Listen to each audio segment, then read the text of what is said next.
Public कह रही है कि क्या हमें विधानसभा चुनाव लड़ने के लिए एक केंद्रीय मंत्री के बहू होना पड़ेगा या फिर बिहार सरकार में मंत्री के पत्नी होना पड़ेगा या फिर किसी विधायक के बेटी होना पहले किया गया था, जिसमें कैंडिडेट के बारे में आप लोग चर्चा कर रहे थे कि कैसे कैसे कैंडिडेट रखा जाएगा। उसमें माननीय मंत्री जो आपके हैं संतोष मांझी जी, वो खुद बोले थे कि परिवार के लोग चुनाव नहीं लड़ेंगे विधानसभा। अब कैसे इमामगंज से फाइट होगी, क्योंकि आपके बीच में आपसे लड़ाई करने के लिए आपका भाई ही आया है रोशन मांझी आरजेडी से। क्या कहना चाहिए? कोई लड़ाई नहीं है, इमामगंज ओनली जीतन राम मांझी।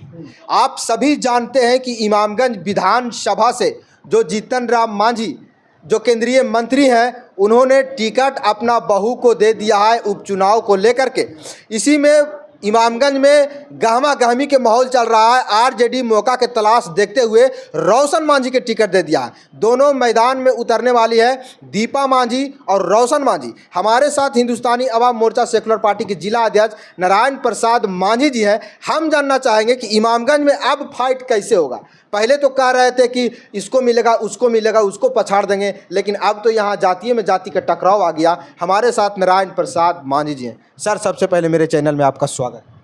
चलिए, आपके चैनल के माध्यम से सभी दर्शकों को बहुत बहुत अभिनंदन और स्वागत। और इमामगंज चुनाव को लेकर के कहीं कोई शंका नहीं है, कोई संशय नहीं है। आदरणीय जीतन राम मांझी जी जिस उम्मीदवार को प्रत्याशी बनाए हैं, पार्टी के राष्ट्रीय अध्यक्ष और आदरणीय डॉक्टर संतोष कुमार मांझी जी की धर्मपत्नी है, और कोई शंका नहीं है कि भारी मतों से इमामगंज चुनाव जीतेंगे। कहीं कोई टक्कर नहीं है, कोई दूर दूर तक दिखाई नहीं दे रहा है।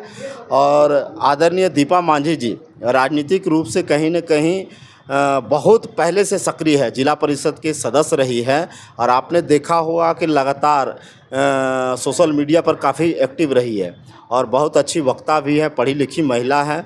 और वो जिस घराने से आती हैं, जिस परिवार से आती हैं, समझिए कि राजनीतिक रूप से कहीं न कहीं वो काफ़ी मजबूत है। और आदरणीय जीतन राम मांझी जिस भरोसे और उम्मीद के साथ, आदरणीय डॉक्टर संतोष कुमार मांझी जी जिस भरोसे और उम्मीद के साथ उनको कहीं न कहीं यह जिम्मेवारी दी है, उस पर खरा उतरेंगे।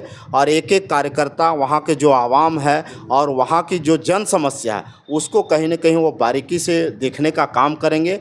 और हम कह सकते हैं कि आदरणीय जीतन राम मांझी जी 9 सालों में विकास की जो लकीर खींची है, उसको और कहीं न कहीं आगे बढ़ाने का काम करेंगे। जो आज इमामगंज में शांति सद्भाव का माहौल बना है, लोग आज शांतिपूर्ण तरीके से रह रहे हैं, जीवन यापन कर रहे हैं, अपने रोज़गार को चला रहे हैं, बच्चे स्कूल चला रहे हैं। 11 बजे रात में भी लोग स्वच्छंद होकर के अपना काम कर रहे हैं। कहीं से कोई जीतन राम मांझी जी ने जो बदलाव लाया है, उस बदलाव के बाद जो शांति व्यवस्था कायम की है, जो विकास वहाँ पर हुए हैं, वो और कहीं न कहीं गति पकड़ेगी। एक सवाल जो पब्लिक का है, ये हमारा सवाल नहीं है। पब्लिक कह रही है कि क्या हमें विधानसभा चुनाव लड़ने के लिए एक केंद्रीय मंत्री के बहू होना पड़ेगा या फिर बिहार सरकार में मंत्री के पत्नी होना पड़ेगा या फिर किसी विधायक के बेटी होना पड़ेगा एक विधानसभा लड़ने के लिए। क्योंकि बहुत सारे जो हमको सूत्रों से खबर मिली है कि बताया जा रहा था कि कार्यकर्ताओं के पास चुनाव लड़ने के लिए पैसा नहीं था, इसलिए हमने दीपा मांझी को कैंडिडेट बनाया गया। इसकी सत्यता क्या है? ये सब बेतुका बात है। आदरणीय जीतन राम मांझी जी के ऊपर एक एक कार्यकर्ता का कहीं न कहीं भरोसा है। उन्होंने उम्मीद जताई थी, उनको लगा था कि कार्यकर्ताओं को भी मौका देना चाहिए। ये जो उम्मीदवारी तय हुई है, ये कार्यकर्ताओं के मंतव्य के साथ तय हुई है। आपको बता दें कि सभी जो वहाँ के सम्मानित प्रखंड अध्यक्ष हैं, जो जिला के प्रभारी हैं, जिला का अध्यक्ष है, उनसे मंतव्य मांगा गया था। उन्होंने अपने फैसले में सर्वप्रथम ये दिया है कि आप इन्हीं को उम्मीदवार बनाइए। अपनी आस्था सभी कार्यकर्ताओं ने दीपा मांझी के ऊपर व्यक्त की, इसलिए जीतन राम मांझी जी ने उनको उम्मीदवार बनाया है। इसलिए बनाया जी। लेकिन इससे पहले बोधगया में एक आप ही लोग के द्वारा सम्मेलन किया गया था। आनंद इंटरनेशनल होटल है, 1 महीना पहले किया गया था, जिसमें कैंडिडेट के बारे में आप लोग चर्चा कर रहे थे कि कैसे कैसे कैंडिडेट रखा जाएगा। उसमें माननीय मंत्री जो आपके हैं संतोष मांझी जी, वो खुद बोले थे कि परिवार के लोग चुनाव नहीं लड़ेंगे विधानसभा से। ऐसी बात नहीं है। हमारी पार्टी पहली ऐसी पार्टी है जो कार्यकर्ताओं का ख्याल रखती है और उनका मंतव्य जानने का प्रयास करती है और उसके ऊपर विचार करने के बाद कोई फैसला लेती है। ऐसे आपने देखा हो कई दल है फरमान जारी कर देते हैं, नए कहीं से ला करके उम्मीदवार ला करके खड़ा कर देते हैं। हमारे यहाँ वैसी कोई व्यवस्था नहीं। हमारे यहाँ चुनाव वही लड़ते हैं जो कार्यकर्ता होते हैं और जिन्होंने अपना पूरा समय है पार्टी को खड़ा करने में। और आदरणीय जीतन राम मांझी जी की जो सोच है, जो उनका सपना है, गरीबों के लिए जो काम करने चाहते हैं, उस सपना को पूरा करने में जीतन राम मांझी जी के नेतृत्व के साथ चलने का काम कर रहे हैं, उन्हीं को मौका मिलता है। आप देख सकते हैं पिछले विधानसभा चुनाव में हम लोग को 7 टिकट मिला, 7 में ऐसे कार्यकर्ताओं को मौका मिला है जो ज़मीनी स्तर पर, चाहे प्रफुल्ल मांझी हो, श्रवण भुइयाँ हो या फिर आपके राजेंद्र यादव हो, कोई भी पार्टी के कार्यकर्ता, बाहरी लोग हमारे यहाँ नो एंट्री है। और दूसरे दलों में जिस तरीके की व्यवस्था है आपने देखा होगा, हम उस पार्टी का नाम नहीं लेंगे, कि टिकट के बदले ज़मीन तक ले लेते हैं।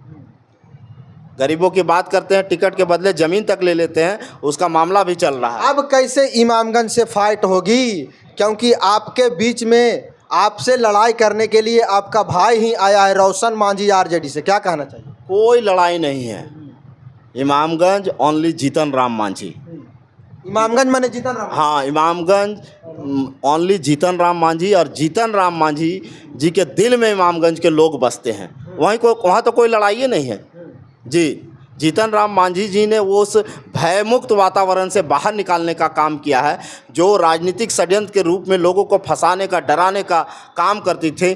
भय का जो माहौल था, रोज़ आप कह सकते हैं लोग 4 बजे शाम में भी घर से निकलना मुनासिब नहीं समझते थे। इस तरीके का माहौल बना हुआ था।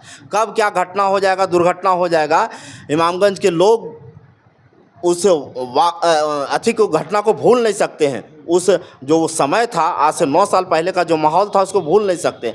आज इमामगंज जाइए, देखिएगा जिस तरह गया में और सभी प्रखंड है, जो प्रमुख बाजार है, इमामगंज आज देखिए ऐसा बाजार। आपका कैंडिडेट को कब नामांकन आप लोग करवा रहे हैं?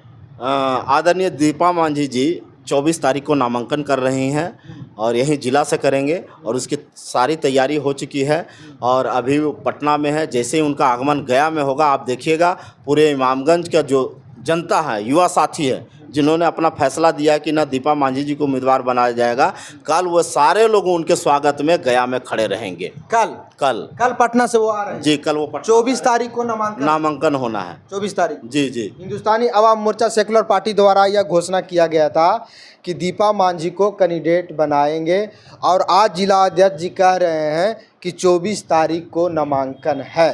आप वीडियो को देख रहे हैं तो कमेंट बॉक्स में अपना प्रतिक्रिया जरूर दीजिएगा, क्योंकि बहुत सारे लोग जीतन राम मांझी पर परिवारवाद का आरोप लगा रहे थे।